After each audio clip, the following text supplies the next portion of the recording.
এই জঙ্গলের আছে কাঠবাদাম। এই যে জঙ্গলেতে নিয়ে এসে দিয়েছে একজন, এই যে কাঠবাদাম খাচ্ছি।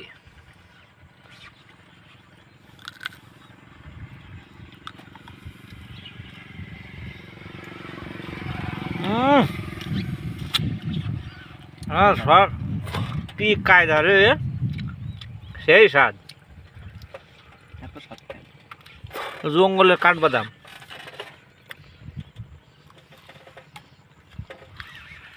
সবার নদী কি জোটে? জোটে না।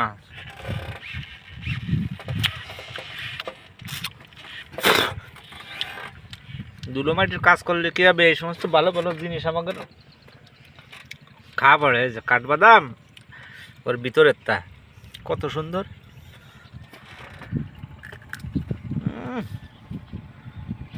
সেই স্বাদ।